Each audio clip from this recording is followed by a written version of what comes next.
716-878-5104. That's 716-878-5104. Or go to facebook.com/91.3 WBNY and comment there. That's facebook.com/91.3 WBNY. Courtesy Breitbart.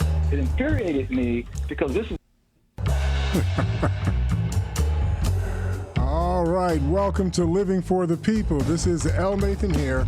Welcome you to our broadcast, focused on providing you insight into events shaping our national and regional world and the facts behind those events and policies that are shaping our world for the day and for tomorrow.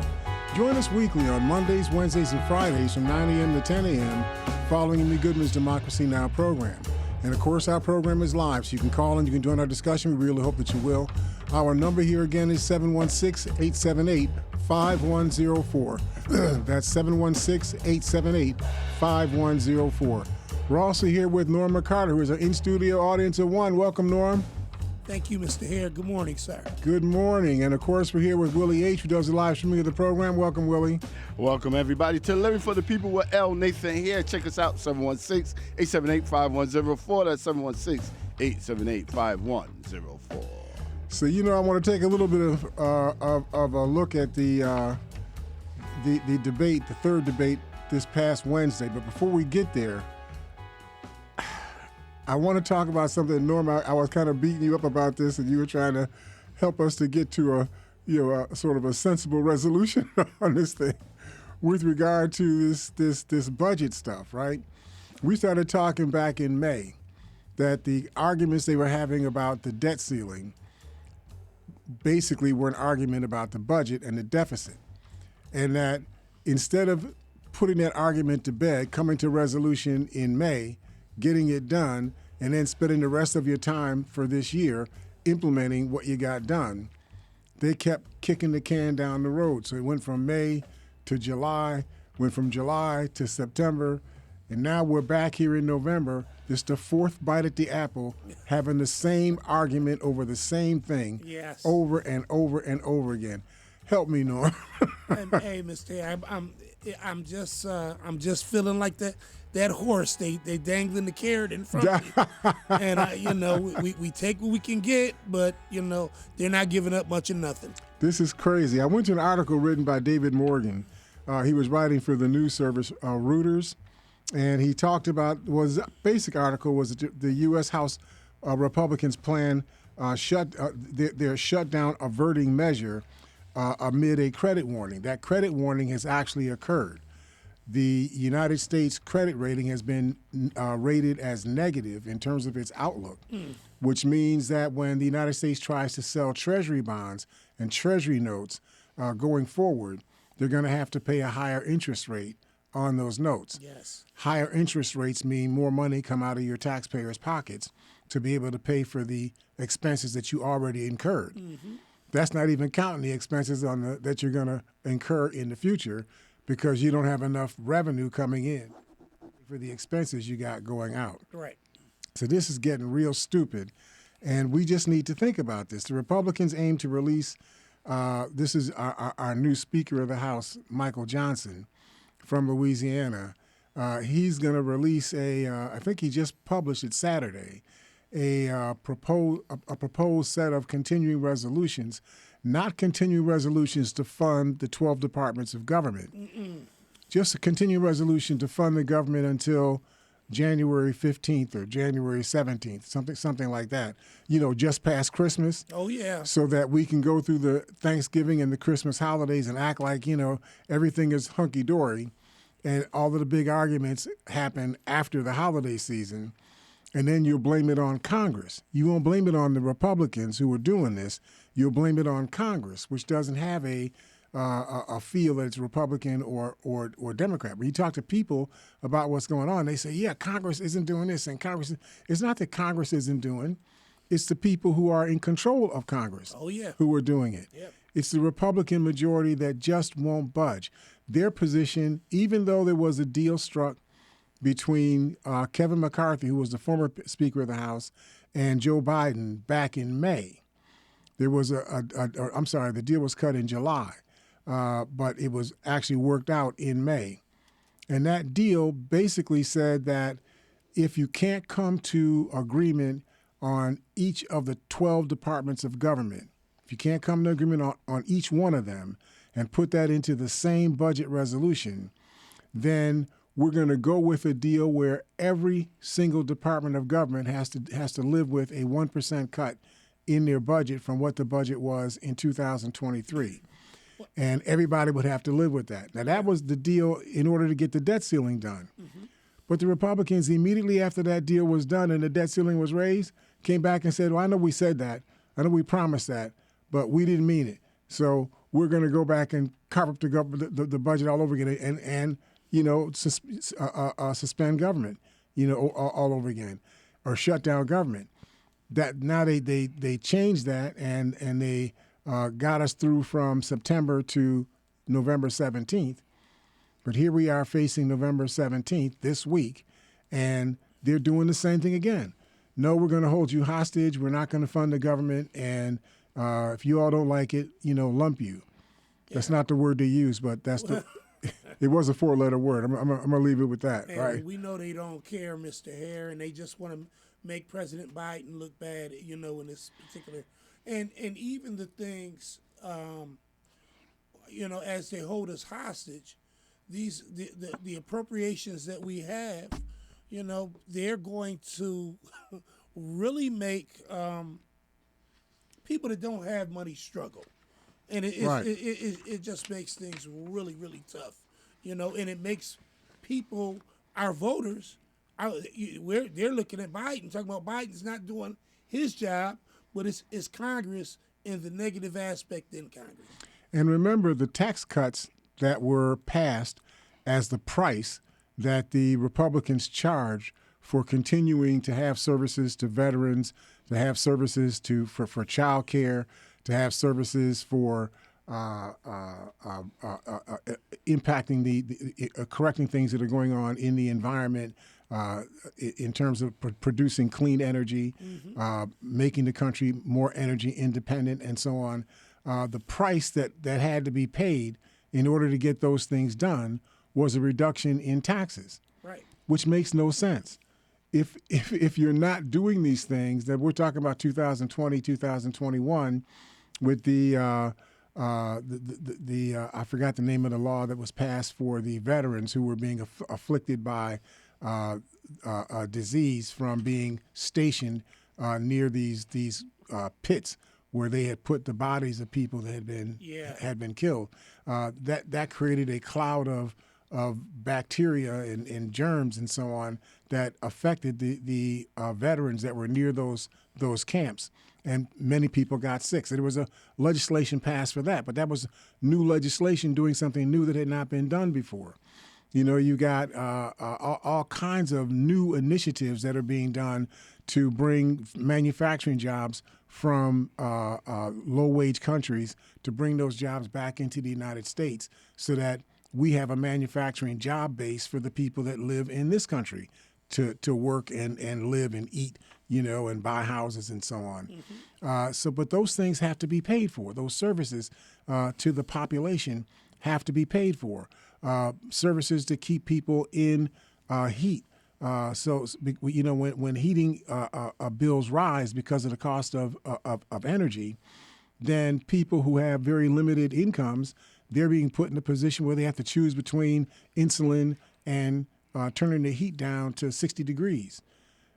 I know you've been in Buffalo a long time, maybe not as long as I have, but you've been here for a while. Been here a minute. Yeah. Been here a minute. And you know that when it gets to be 4 degrees outside, you can't be in the house with no heat on. Got to have heat in the low. You have ice forming inside your house and so on, right? Yes, sir. But you're being forced to make a decision between putting money up for heat or putting money up to pay higher costs for medicine and so on, because costs keep going up. So they have the home program that was designed to help people in those low-income quarters, and not just low income, but people that are near low income. Mm-hmm. So you might be at 100% of poverty, but now you could be 170, 180% of poverty and still get the benefit of the heat program. Exactly. But that kept people from dying. We experienced this in Buffalo. Remember, I don't know if you remember this, Norm. There was a fellow who was on right near the intersection of Michigan or Maston and East Utica. Mm-hmm. He lived in a house that was like 2 doors or 3 doors away from East Utica. They found him on his steps in the middle of winter, dead. Yeah. The man died of exposure. Heat had been turned off. The gas had been turned off in his house. The lights, the electricity had been turned off because he couldn't pay the bills. Yeah. So the electric company and the gas company said, well, that's not my problem. Yeah. It's been 16 years, you haven't paid your bill. I'm turning the gas off. I'm turning the lights off. This man died from exposure. For me, as the representative of the people, these are things that money should never come before lives. Mm-hmm. And I mean, when you really, really take into account, you gotta make sure that you take care of your people first, and as you do that, make the money a secondary thing or a third. There's so many different things that. Or make a decision. I mean, be clear. Mm-hmm. If you want a society where people are not falling over dead because they're cold, because they don't have enough heat, they don't have enough light to be able to live, if you don't want that, then you have to pay for preventing that from occurring. Yes, I agree. Right? That's why we created Social Security in the first place. Now, I wasn't alive in the Depression era. My father was. Yes, sir. My father taught me what the Depression was about. Mm-hmm. He taught me, he says, so that you don't ever go through this again. You need to structure your life so that this never happens to you. And I did. I structured my life so that when the day came when I was ready to retire, I would have almost as much money as I had when I was working. Right. Because I structured my life, that way. My father counseled me and I listened to what he said, right? Yeah. Now, they created Social Security because in that day, this is in the early 1930s, in 1929, 30, 31, 33, 35, people were literally dying on the street, on curbs. You'd be walking down the street, you'd see somebody slumped over on a street curb, and you'd touch him, and the person would fall over stiff. Person dead. Died of exposure because they didn't have enough money to be able to pay for heat and light in their house.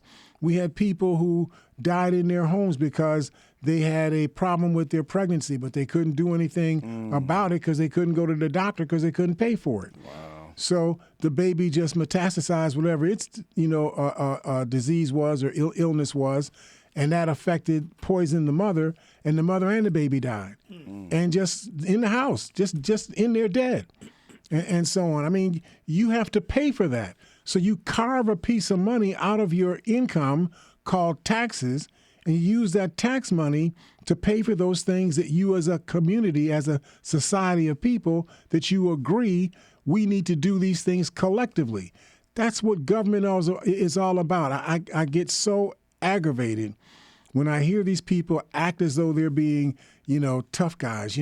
Everybody's got to be responsible for themselves. People have to work for themselves. People have to do this and do that. This is the reality. You have to pay for things to be done collectively that cannot be done easily individually. There's a reason why you don't own the Route 90 between Albany and Buffalo, because you couldn't create enough money to be able to pay for building that road. Right. You have to have all of the people between Buffalo and Albany have to come together and put up taxes that we can use so we can hire people to pay for the materials and pay for the labor to build the roads. Yeah. Period. That's why we have clean water. Yeah. We can't all be accountable for ensuring that the water that comes down our pipes, has been tested. That has to be done as a municipal service. This cleaning our streets, putting our trash away, and so on. Those things have to be done. They're done with taxes. So if there's something that people are doing or that the society is doing that you think should not be done collectively, well, that's what your argument should be in Congress and in the Senate. And if you think that something should no longer be done, then vote to stop doing it. But if you think that there are things that need to be done, you have to pay for it, and you pay for it with taxes. Go ahead, Nora. Oh, well, I was going to just say exactly what you want. We stand stronger together collectively than we do separately. You know, when we're alone, there's so many different things that we can't do. We want to be able to try to do them. So what we have to do, Mr. Hare, and this is the beginning, get the right people in office, people that care about people and are going to do what they have to do to make sure that things run right for the people, not to pad the fat cat's pockets. Right. And, of course, we have to think things out, right? I mean, you can't buy everything you want, just like individually. Oh, yeah. You can't take your income and buy everything you want. So you have to have some prioritizing and so on and make some decisions. But the thing that is most aggravating about this discussion is that the initiatives that are being put forward to help people, to keep us from having the planet boil to death, or to keep another ice age from happening in this country, to keep the water clean, to keep us from losing all of the animals that make up a part of the food chain, in this world. All those things that need to be done, those things are always being carved at and clawed at, by the people that are the so-called conservatives, in this country, who have run. I just want you to say this one point. No, They always keep the tax cuts. See, so even though they're cutting back on the environmental protections and the water protections and medical services, and child care and so on, but the tax cuts that they made as a price that had to be paid in order to get these programs mounted in the first place, those tax cuts still persist, right? So that's a quick point I wanted to make. Go ahead, Nora. Well, it's exactly the same thing again. These fat cats don't need to do it themselves. They have the money, and it's easier for them to do it. So when they wanna take away child care or something like that, these are things that are very affordable to them. They can very easily do these things. Right. Absolutely. The roads and different things like that, infrastructure. You know what I mean? All of these, but when it comes down to taxing them, they won't allow themselves to be taxed. We can't tax people. You can't tax We them. want roads. We want clean water. we want food that won't poison us. Yes. Right. We want hospitals, and we got all these things that we want. Even the rich people want these things. They have to have. Right. But you can't take it from them. But you can't use taxes to pay for it. Right. So if you can't use taxes, then you need another mechanism. How do you think people would feel in this country if you used the muscle money of this country to buy up businesses and make the businesses owned by the government rather than owned by private people? Can you imagine what would happen in this country? We don't want to go back to. We don't want to go to communism. See what I'm saying? You feeling me, Norm? You feeling me, right? Feeling you. Yes, sir. Okay, that is exactly. People would go nuts in this country, right? So if you're not going to use commerce and business and profits to pay for those things that you need to do for the people as a whole, you have to use taxes. There is no other way to get that done. Now, if you think that there's waste in how something is being done, then pull people together to find out where the waste is and get rid of the waste. If people are cheating, when the COVID-19 thing was running rampant in 2020 and 21, they developed all of these programs to help people. They gave enhanced unemployment. They had payroll protection plans, and so on. They had investment, programs to try to prop up the economy, to keep everything going, to keep the consumer economy going. So all that stuff got done. But people, when there's money on the table, not that I would do this, right? But you know how sometimes your arm slips out of your sleeve and it sneaks across the room because it sees some of your money just sitting out there, nobody's looking at it, nobody got control of it, and somehow your hand winds up getting over there and gets a grabs some of that money and puts that money in your pocket. And then you don't do it once. You keep doing it every day. Right? So, that's what happens. There was a guy, I don't remember the fellow's name, but this was a guy who got busted for cheating on the programs that were, I think his thing was the payroll protection program, programs that were put up to help the economy stay propped up during the pandemic. He made so much money in stealing from the government that he bought an island. Wow. And he had roads put on the island. He had street lights, on the island. Wow. Unbelievable. He had these generators and solar power plants and so on the island. Unbelievable. So you could have enough money that, by yourself, you could create your own infrastructure. But I'm pretty sure that only one or two people out of every 15 million of us could do something like that, right? Well, Mr. Here, let me just say this real quick. With the programs and the different things that are implemented and everything, and this is just the way the government works and how in the media also, they will enhance us with different programs, help us, and then they'll complain about inflation because we're spending that dollar, and as we get more money, we spend more money. So they'll go right to inflation.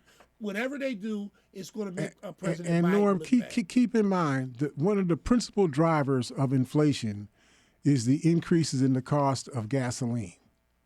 But the price of gasoline has fallen almost 10% in the last 2.5, 3 weeks. It's getting low. Yeah. Have you heard a word on your local news broadcast saying, "Hey, folks, inflation is going down. It's deflation. No. The price of gasoline is falling. The price of bread is falling.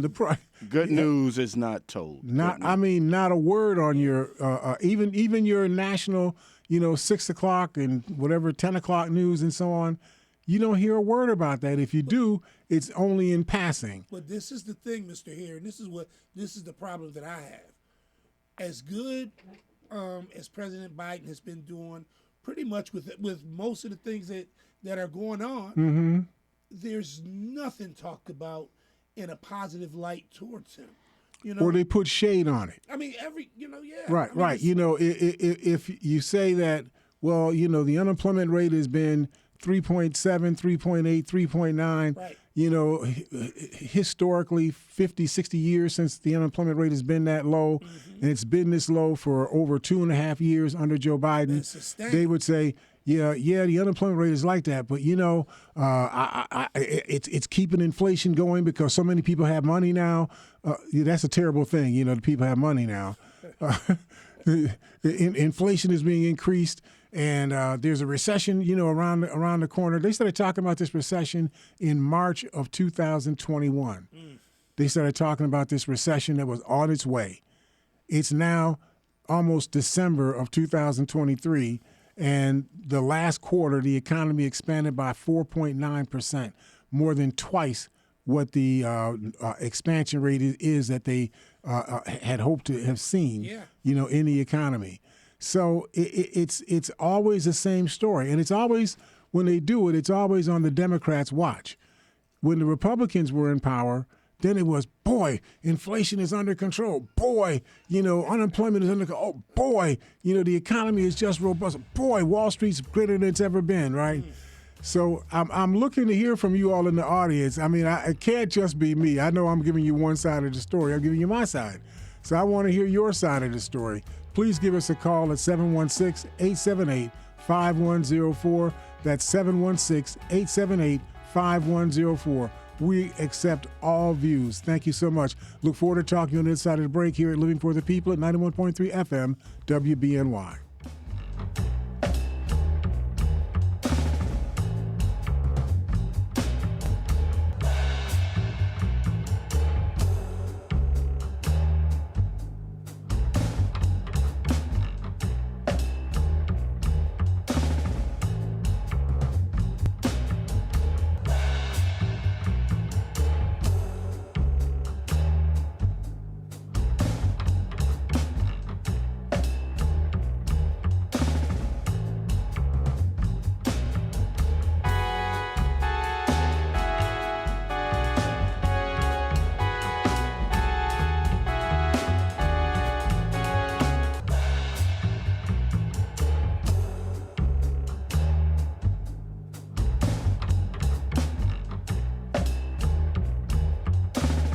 You took the first step and quit smoking, but even former smokers may still be at risk for lung cancer.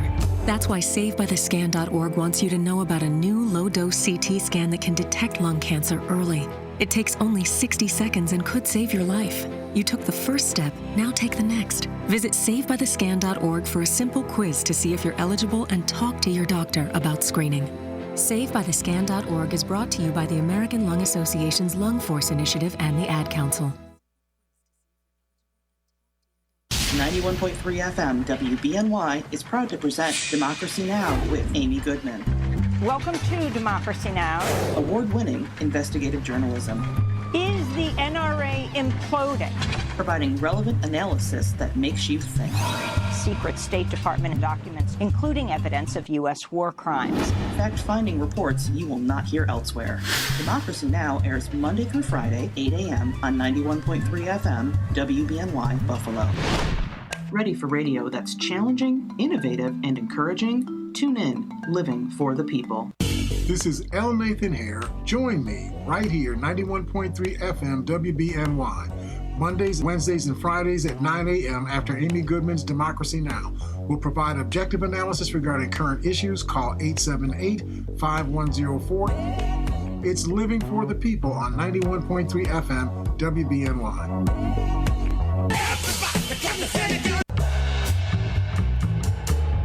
All right, welcome back to Living for the People. This is L. Nathan Hare, your host. We're here with Norma Carter, who is our in-studio audience of one. Welcome back, Norm. Thank you, Mr. Hare. And we're here with Willie H., who does the live streaming of the program. Welcome, Willie.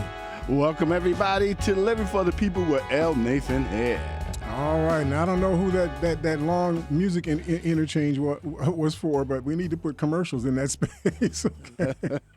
Let's get it right. No, that was a technical issue I had to work on. I don't do technical issues. All right. But I do. So I was worried about it. I was trying to save you on that one, but we did the best that we could. But you got more time, Mr. Hare. You got like over 30 minutes. I'll take 32. I'll take it. So the Republicans, during the third debate, I talk about this because we don't have a context to talk about the Democrats. Joe Biden, I mean, y'all help me if I'm making this up or I'm missing something. But Joe Biden is not campaigning. He's running as the president, not running, he's functioning as the president of the United States. He's doing the things that office holder, if you're the executive of the country, when you're going to open up a nuclear plant, you tell us. When you're going to build some roads, you tell us. When you're going to defend some part of the world, you tell us. That's what you do because you're the president. But he's not campaigning. Whereas all of these Republicans are campaigning. They're running around saying, I'm the greatest thing since Hindu gym shoes. In fact, the Hindus don't even have any game on the shoes that we got. I mean, it's that sort of stuff, right? Go ahead, Norm. It's just a question. Mm-hmm. Wanted to know what you thought.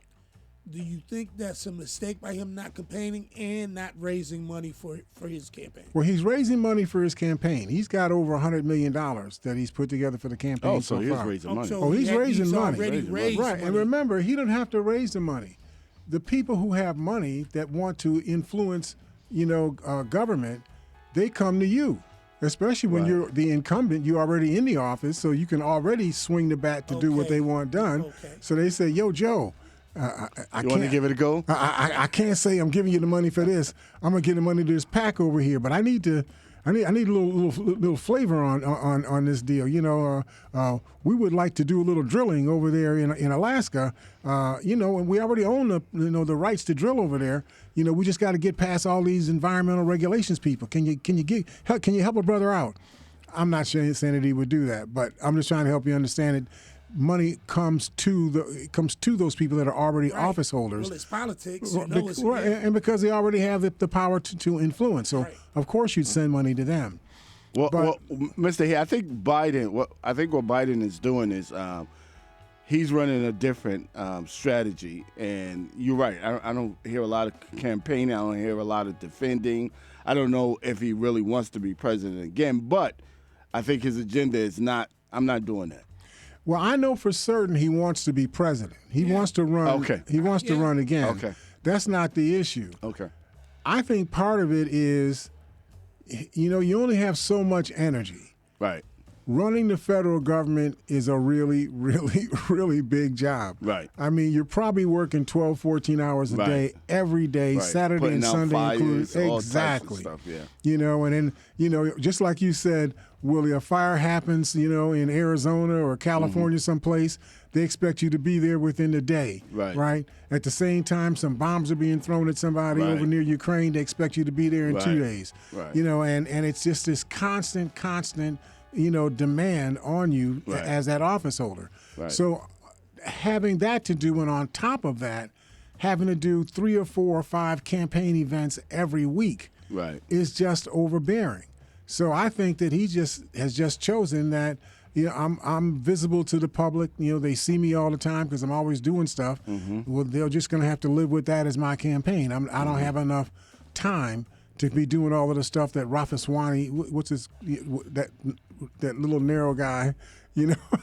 I don't know what's wrong with him. How he gets to be a presidential candidate, I do not know, right? But, you know, with Ron DeSantis and, you know, Nikki Haley and Tim Scott, you know, and Chris Christie, you know, they can run around the country, you know, saying things that aren't true, saying things that are only half true, you know, doing whatever they want to do to put the right, you know, lipstick on the pig. You know, they can do that. But Biden really is not, I don't think he feels he can give time to that kind of time, to that kind of an effort when there's so many things that have to be done. What's unfortunate is that the things that he's doing to help us as a people are actually working. You know, inflation is not increasing, it's decreasing significantly. If you look at the cost of potatoes in July 1 of this year and the cost of potatoes per pound today, you'll see that the cost of potatoes is only about 2%, you know, higher now than it was then. A lot of stuff is actually lower now than it was then. Gas prices are lower now than they were then. Yeah. So, you know, but the media doesn't talk about that. No, not at all. The media says, well, they're not as low as they were in 2019. Well, you're right. And in 1959, when I was buying bread at Bond's Bakery, you know, when I was 9 years old, right, I could buy bread, a long loaf of bread, for 17 cents. Well, it doesn't cost 17 cents anymore. Now it costs $3, okay? So, yeah, of course, you know, if you compare today to 4 years ago, prices are going to be higher today than they were then. But the inflation rate, the increase of prices, the pace of the increase in prices has slowed down dramatically. You never hear this, you know, in the media at all. Right. You know, and so it just seems to me that Biden is in a difficult place. People say, well, the Democrats should be running around, you know, bragging on Biden. The truth is the Democrats are running around and bragging on Biden. Every day they're holding news conferences with people. Remember, you're not the representative of the entire country. If you're a senator, you're talking to the people in your state. Right. If you're a congressperson, you're talking to the people in your congressional district. If you're a governor, you're talking to people in your state. If you're an assembly person, you're talking to the people in your assembly district. And so if you're the person who is the elected office holder and you're trying to promote other people in your party, you're only going to have residents in the district that you represent. Only the president and the vice president have residents, have residents in the country as a whole. And so they would say, well, how come Vice President Harris isn't doing more promoting? Because Vice President Harris is a busy vice president. She has responsibility for the border. She has responsibility for Ukraine. She has responsibility for women's health issues and just a tremendous number of things. And she is talking and saying all the right things, all the positive things about the Biden administration. It's not that she's not saying those things, it's that the media is not repeating those things. Right. When Trump says something, excuse me, I almost slipped. When Trump says something that doesn't make any sense, something foolish, something hostile, like I'm going to use the power of government to punish all those people who didn't support me, you know, during the course of my indictments. All of those people, I'm going to get them, I'm going to put them in jail. Trump said this. I'm not making that up. He said this. That got resonance in the news up and down all day every day. Yeah. Now, they report that Trump said that. They don't report that this is illegal for him to say that. Right. They don't report that he's promising to commit crimes. They're not saying that. They're just repeating what Trump said. So what happens is, I know I say this all the time, Norm. People probably get tired of me saying this, but it is the fundamental truth.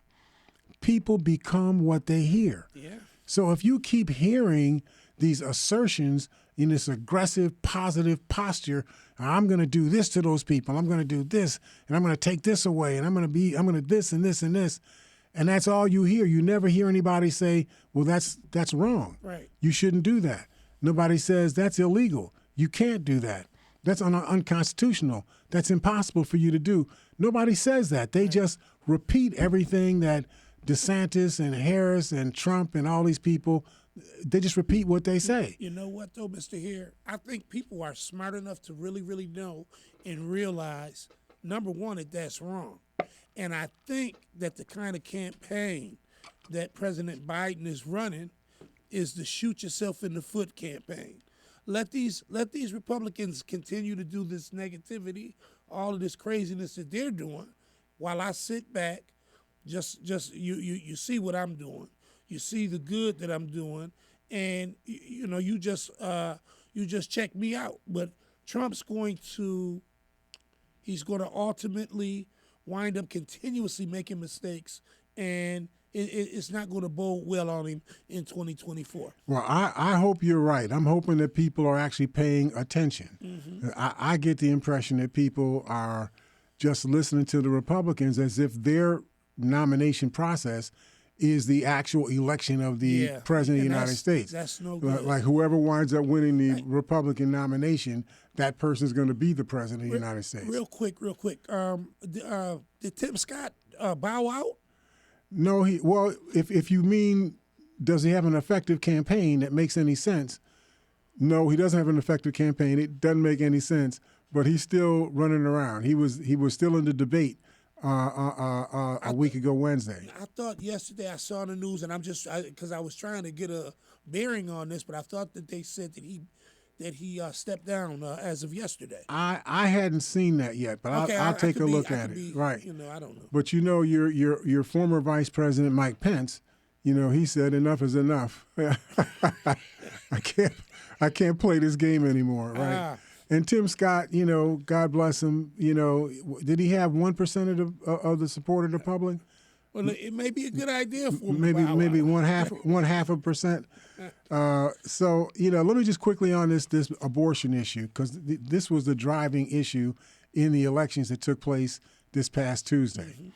Mm-hmm. All those states where abortion was on the ticket, it was the driving thing for the Republican in the race. Yes. And so the Democrats responded to that. Well, the public showed where it felt on that. Oh, yeah. They may be okay with taking away your voting rights. They may be okay with, marginalizing indigenous populations in this country. We're okay with a lot of hostile things. We're even okay with apartheid. But don't take away my right to control my body, okay? That one's for me. And so they reacted to that one. Yeah. And in every one of those cases, the pro-choice people won those races. But I want people to understand something. The Republicans repeatedly, and they say this in the media all the time, that the Democrats are okay with being able to abort a baby the day before the baby was going to be born. In other words, a whole baby that's actually can walk and talk and whatnot, that you would take it out of the womb and kill it. That's what they basically were saying. That is patently untrue. That cannot happen. That would be considered homicide. Yeah.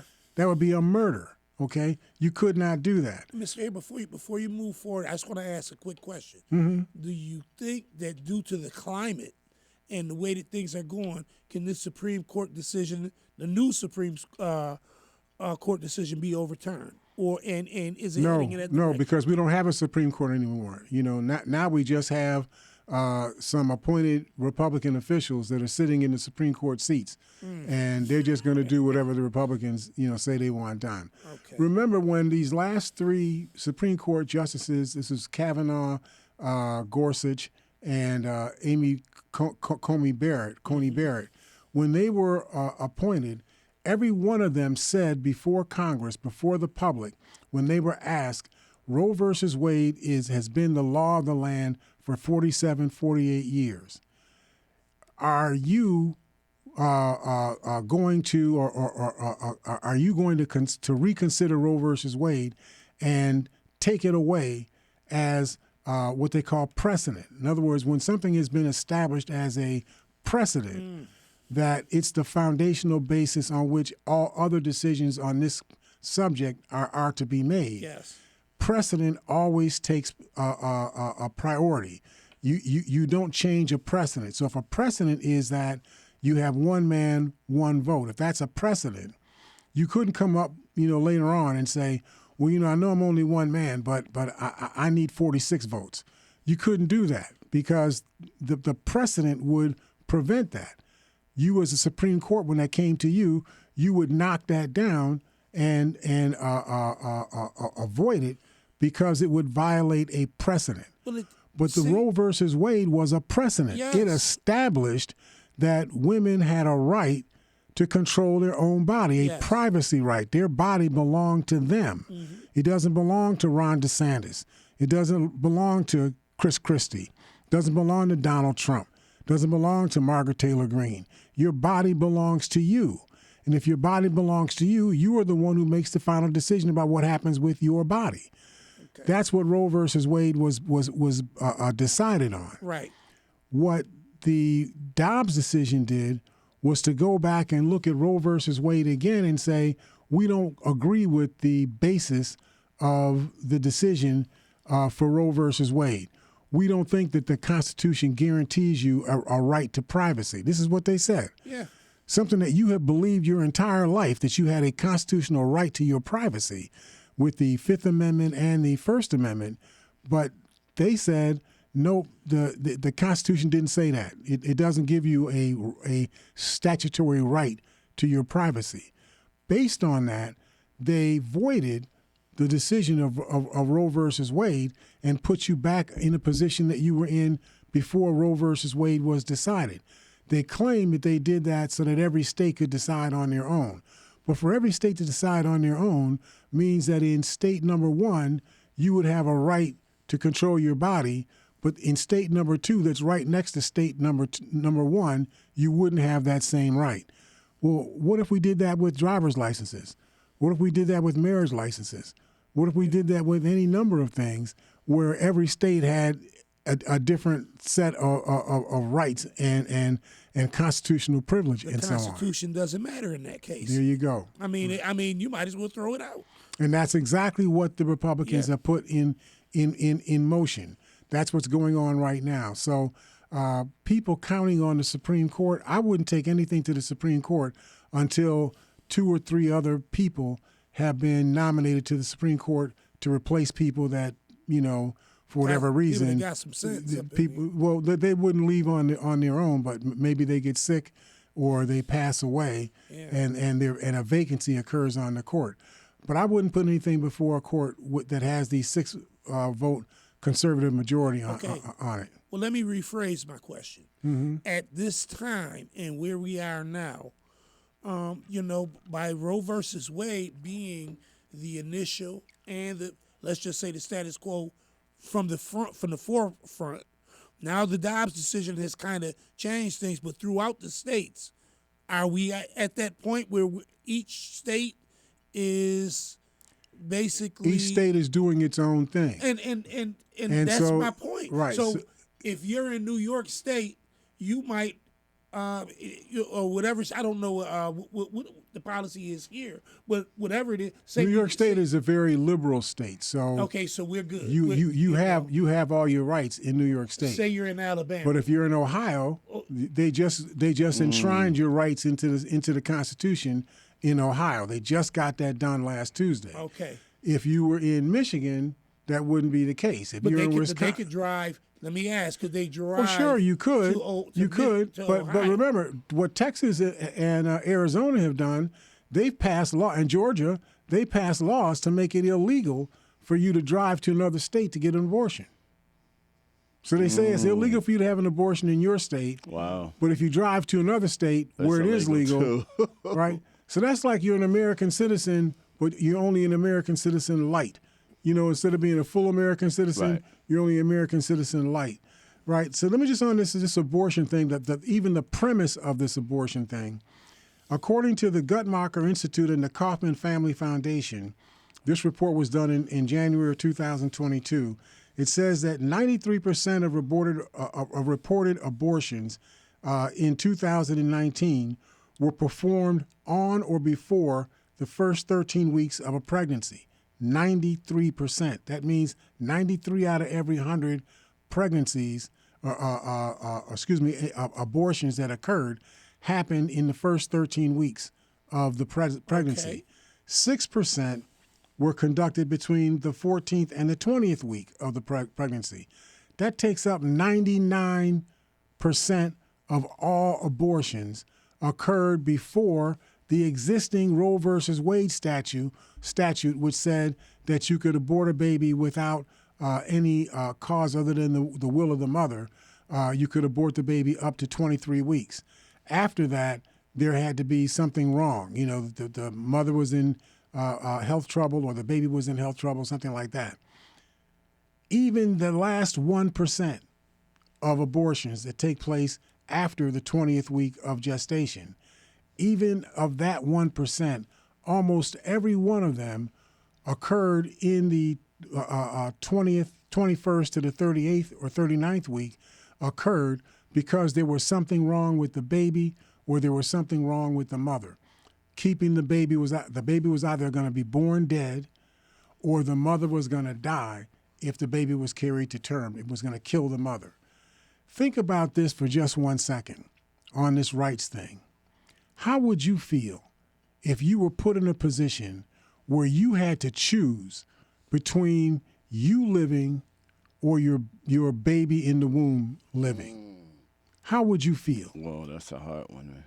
You know, just like that's a hard thing. That's a hard but thing. wouldn't you want that decision to be yours? Right, mine. You wouldn't want that to be Marjorie Taylor Greene's decision. Let me say this, Mr. That's Hare. correct. We are, I guess, living in a place where if you go to a certain hospital, they have that decision that if there's complications, if the baby is going to Norm, cause the mother complications. Let me read something to you, Norm, that speaks to what you just said. Okay.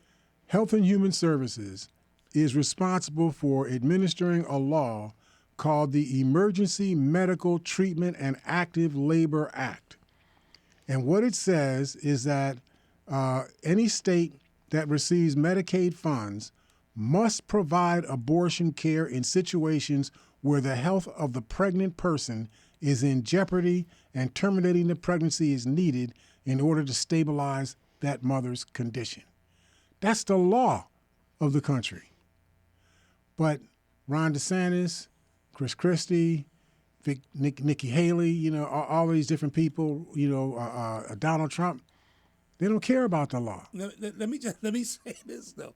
What I was about to say is this: certain hospitals, and I won't name names, believe that if the baby is going to bringing this baby into life, if it is going to come into life and it's going to cause problems with the mother, then at that point you terminate that child and the mother. But this particular hospital believes that you let the parent die instead of right. And see, that's the problem, because you as an institution, right. How can you as an institution, as the representative of the hospital, right, how can you make a decision that says that this mother has to die in order for the baby in the womb to live?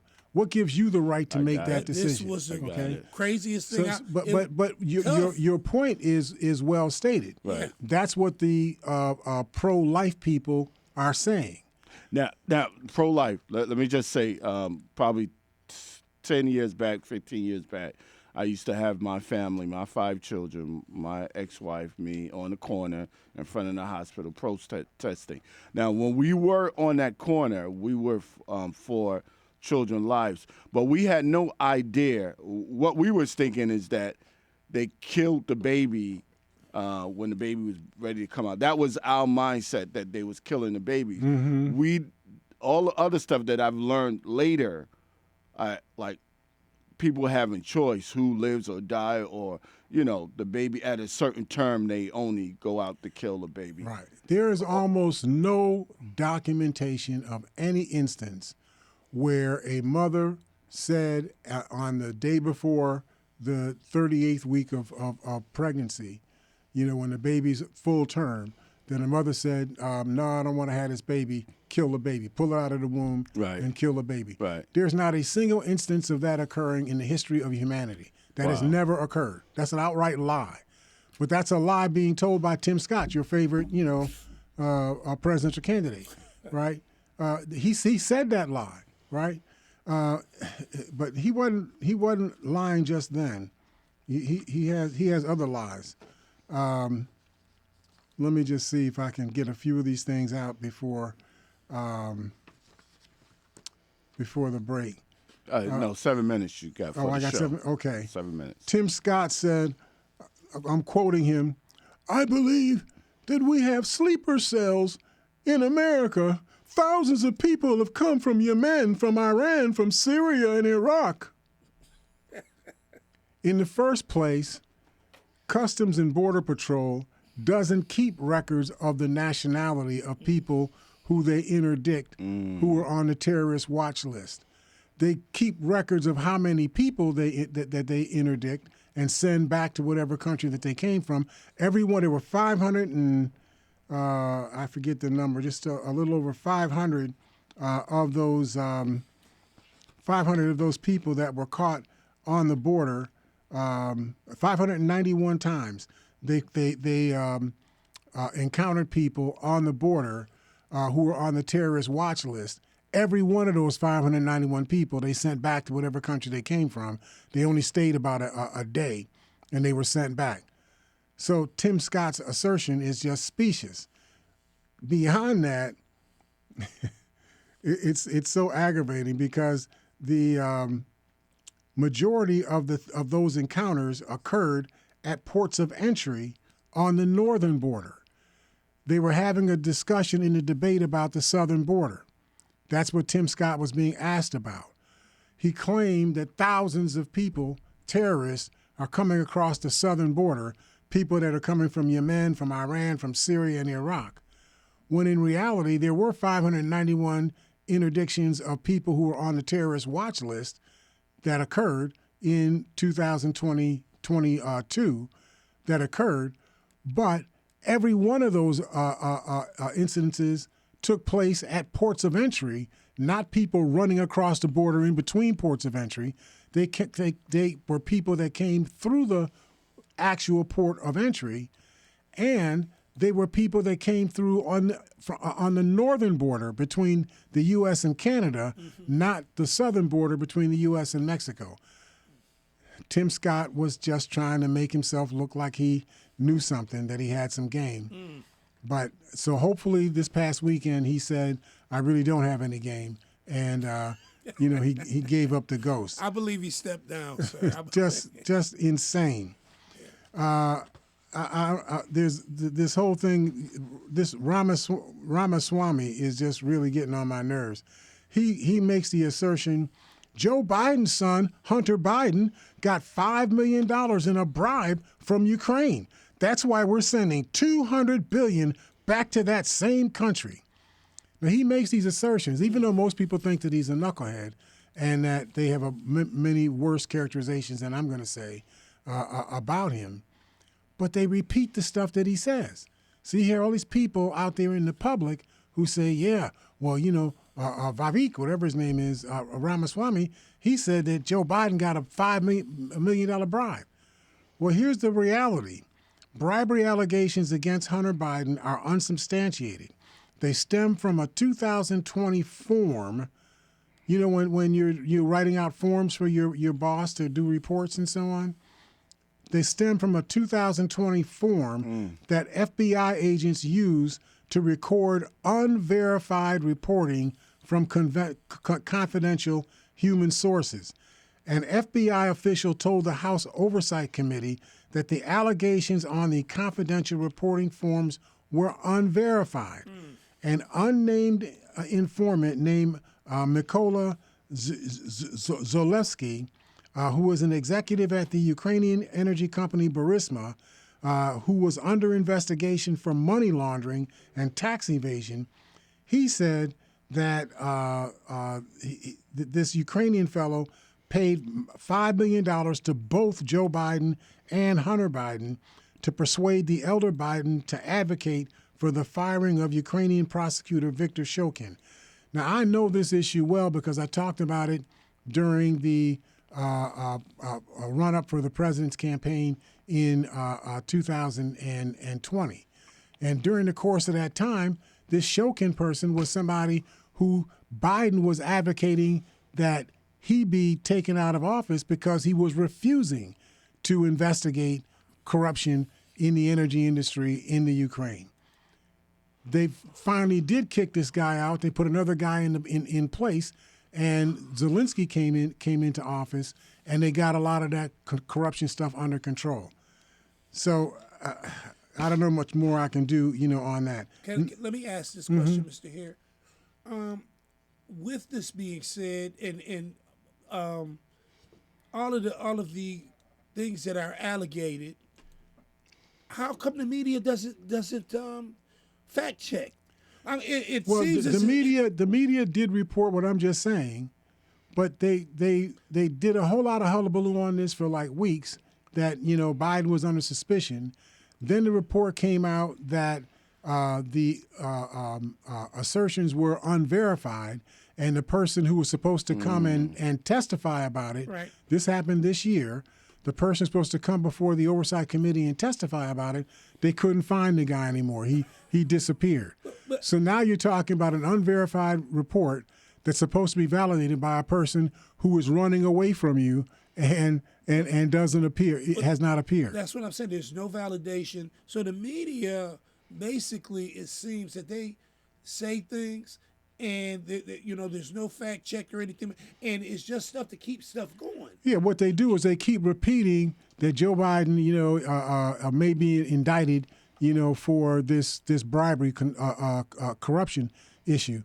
They keep repeating that that's something that could occur, but they don't say would be weird for that to occur because the evidence that they're trying to use for the bribery case has already been proven to not be evidence at all. Right. That it's just something that somebody made up. Yeah, the media is just like I tell you guys, bad news, anything that's going to sell them, and as far as the fact checking go, they'll just put it out. They're not going to say we say it's true. Here's what this person said. But and any bad news they they do this though is this is my question? Can't they be sued for libel?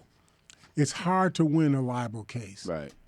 Because not only do you have to prove that somebody said something that was factually wrong, you have to prove that they knew that they were saying something that was factually wrong, and you have to prove that they not only did they know that what they were saying was factually wrong, that they deliberately intended to impugn you when they said it. They did it for the purpose of slandering you. I got you. Right. Mr. So, I mean, the laws in this country, it's like the laws on communications in this country. Section 232 of the law allows people to say things on these social media websites and whatnot that are just patently crazy. They're not just untrue, they're crazy. Right. And yet they still get to say it because Section 32 protects it as a aspect of free speech. Right. So, we've got all of that stuff going on.